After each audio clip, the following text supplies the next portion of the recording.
मोदी जी को उस जमाने से जानता हूं जब रथ यात्रा 1990 में हुई थी। तब मैंने वो रथ यात्रा, आडवाणी जी की रथ यात्रा थी, उसे कवर किया था।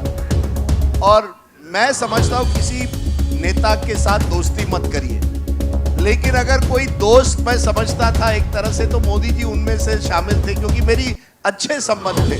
हम आंध्रा भवन में जाकर महीने 2 महीने में एक बार खाना भी खाते थे साथ में। वो गुजरात से आते हैं, मैं, मेरे नाना जो थे वहाँ पुलिस अफसर थे, तो मेरी उनके साथ अच्छी एक तरह से रिश्ते अच्छे थे। लेकिन जब 2002 के दंगे हुए और जिस तरह से हमारी कवरेज हुई, उसके बाद रिश्तों में थोड़ी दूरी हुई। इसके बावजूद संबंध चलते रहे। लेकिन एक बार मोदी जी प्रधानमंत्री बने, शायद वो एक ऐसी ऊंचाई तक पहुंच गए हैं जहां मैं तो एक छोटा सा कॉकरोच पत्रकार हूं। अब जब नेता इतना बड़ा बनता है तो वो नीचे क्यों देखेगा?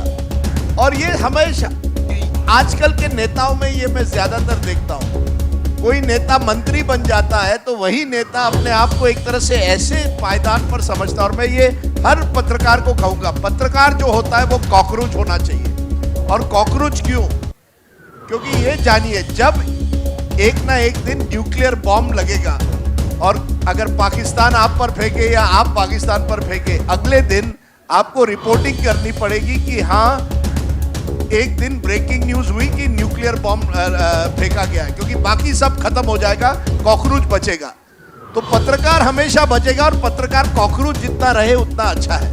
प्रॉब्लम क्या है कि हम पत्रकार जो है सेलिब्रिटी बन गए हैं। ये टीवी ने हमें बर्बाद कर दिया। क्योंकि मैंने जब पत्रकारिता शुरू की थी, मैं एक रिपोर्टर था, हमारी बाईलाइन आती थी अखबार में, बाय स्टाफ रिपोर्टर।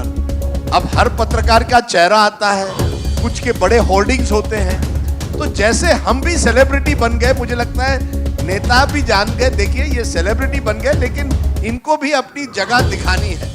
तो मोदी जी ने मुझे अपनी जगह दिखा दी है, मुझे कोई प्रॉब्लम नहीं है। पर 2004 और 14 के बीच में मिसेस गांधी ने इंटरव्यू मुझे दिए, मोदी जी ने भी दिए और मनमोहन सिंह ने जी दिए। अब सरकारें बदलती है, लोगों का मन बदलता है, कोई दिक्कत नहीं है। मुझे एक बात अच्छी लगी, कुछ दिनों पहले मैंने एक किताब का एक प्रोग्राम किया था जिसमें मनमोहन सिंह जी पहले रो पर बैठे थे। उस प्रोग्राम में हमने मनमोहन सिंह की सरकार की बहुत आलोचना की।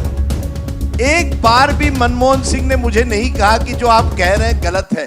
प्रोग्राम के बाद मुझ पर आए और कहा इसी तरह से हमारी आलोचना करते रहिए। मुझे अच्छा लगा। आज की तारीख में बहुत कम नेता है ऐसे जो बैठेंगे फ्रंट रो में, उनकी हम आलोचना करेंगे और उसके बाद भी वो कहेंगे जो आप कह रहे हो सही कह रहे हो। ये एक फर्क आ गया है। इस पे हम ना मोदी जी का नाम ले या किसी व्यक्ति, ये देश भर में हुआ है। आज अगर आप बंगाल से हैं, यहाँ कोई बंगाल से होगा, आप बंगाल से है, अगर आप ममता दीदी की आलोचना करें तो आपको पूरी तरह से ना इंटरव्यू मिलेगा, छोड़िए एक व्यक्ति को तो जेल भेजा गया फेसबुक पोस्ट की वजह से। आप किसी भी राज्य, नीतीश कुमार, आप जाइए बिहार में और नीतीश जी की आज आलोचना करिए, क्या नीतीश जी आपको इंटरव्यू देंगे? नहीं देंगे।